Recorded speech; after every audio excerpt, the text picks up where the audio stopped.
Hi everyone! You're watching the Cook and Eat Show. I'm your host Nibble, and today we're going to look at what's in my fridge. Who doesn't love a tasty salsa for their tortilla chips?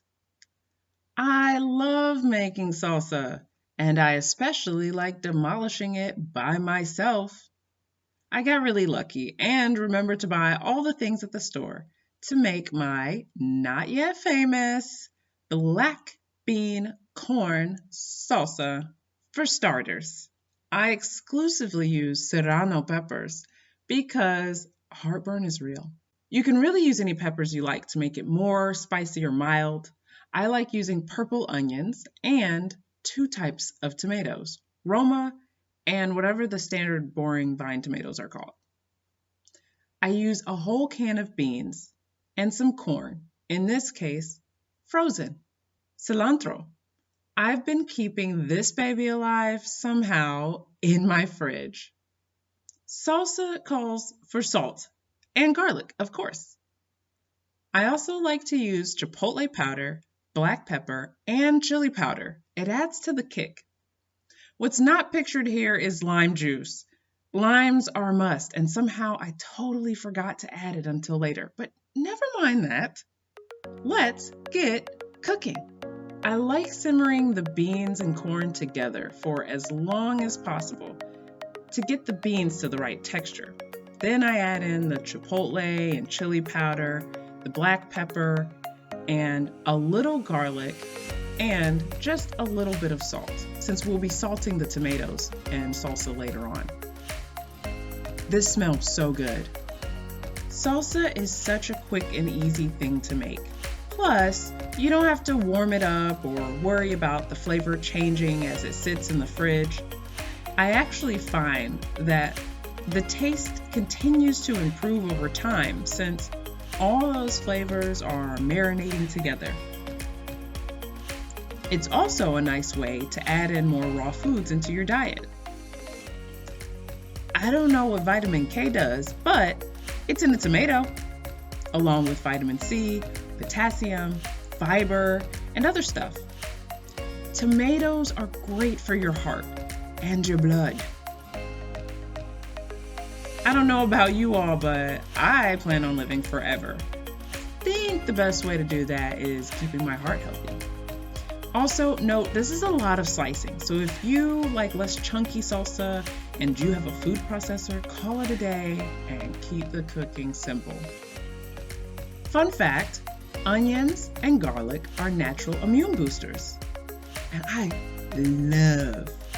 love garlic.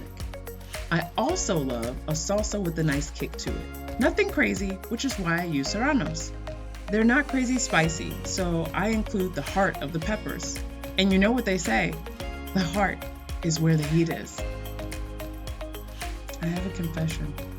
Cilantro used to be on my hate list. But you can't make a decent salsa without it. I don't, however, appreciate chewing on little stems as I eat. So I spend a tedious amount of time cutting off as much of it as possible. If you have a food processor or planned on blending this, you can get away with leaving a bit more of the stem. When it comes to slicing up the leaves as much as possible, I've found creating somewhat of a ball with the leaves in my hand has been the easiest way to do that.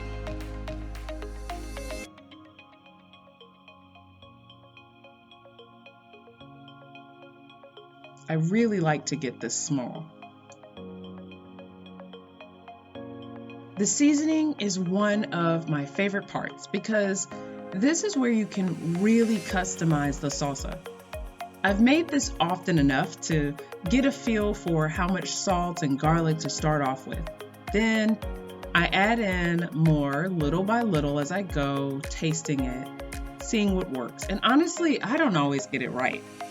For instance, as I mentioned before, I forgot the lime juice.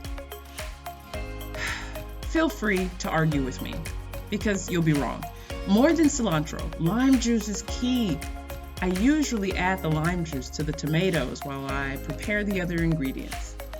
What I found is that it seems to alter the taste of the tomatoes in a good way, and it makes for juicier salsa.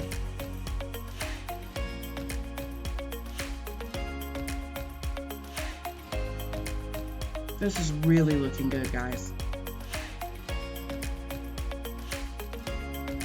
Okay, I am so excited.